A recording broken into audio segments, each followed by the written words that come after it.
Good morning everyone. जय जगन्नाथ। आज अष्टमी। समस्त को अष्टमी अनेक अनेक शुभेच्छा और शुभकामना। सकाल सकाल उठिकी मु रेडी जाइली। मो बो पूजा करने बसी पड़ा। मु जेहेतु घर सान झी सब बंदे हबार भाग्य तो मोर ना किंतु मो ड्रेस तो सियर होता। एबे मो दीदी आ झी बसी पड़े पूजा पाई। मु बसिक देखुली आ कौन करी।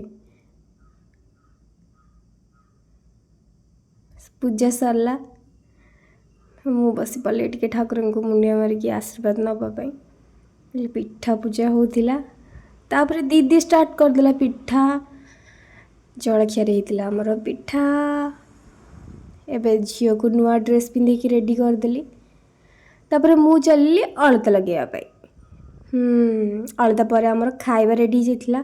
पिठा मटर तरकारी मिठा एमती बहुत सारा। तापर छात उपरको पलैलु आम टे लुगा सुखेकी शाढ़ी पिंधिकी रेडी गली मंदिर बाहर आम।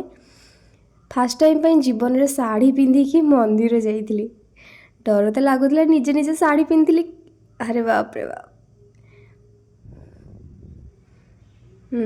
आमे जाइलु माँ मंदिर। तापर आमे गलु शिव बाबा मंदिर। सेठी टिके मुंडिया मारी बुला बुली करी पुणी मार्केट बाहर जाइली ड्रेस आने। तापर घर को आसला पर झील स्टार्ट करदेला कौन ना दीपावली रे बाण बड़ी जाइला सेटा को आमे फुटेबा। तापर आमे दी जण मिसिकी खाई पी के सोई पड़िथिलु। पुणी मु बाहर जाइली ट्रेन रे घर को।